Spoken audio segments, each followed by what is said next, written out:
Welcome to Phantom Reader. Tonight we open a forgotten door, hidden deep in the woods. If you crave more chilling tales like this, don't forget to subscribe and join the shadows.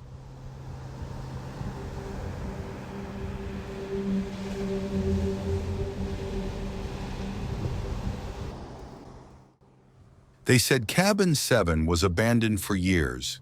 Hidden deep within the woods behind the main campgrounds, it stood crooked and forgotten, like a memory someone tried to erase.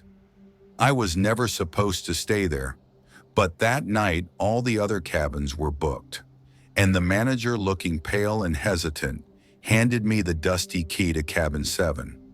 I told myself it was just a room, just old wood and creaking floors.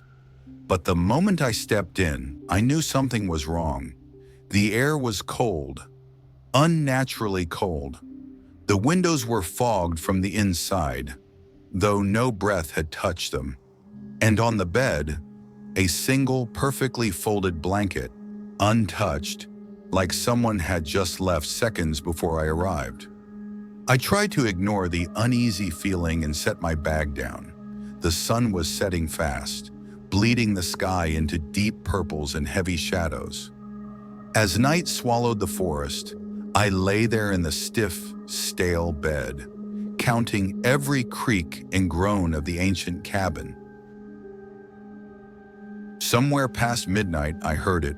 Footsteps, slow, careful, moving across the creaky floor, inside the cabin. My heart hammered against my ribs. I stared into the blackness, barely breathing. The footsteps stopped, just inches from my bed. And then I felt it. A presence, heavy, watching. It was as if someone was standing over me, peering down inches from my face. But I was frozen, afraid to move, afraid to even blink. Minutes dragged like hours. Then slowly, the presence faded. When I finally gathered the courage to reach for the lamp, the room was empty, silent. But there, on the nightstand beside me, was a second key, identical to the one I had. But it wasn't there when I arrived. Attached to it was a faded tag that read, "The Last Guest, Cabin 7."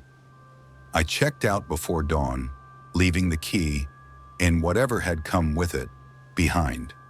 They told me later, Cabin 7 was closed after a guest vanished without a trace, and no one ever found him. Now I wonder, did he ever leave? Or was I just the next guest waiting to disappear?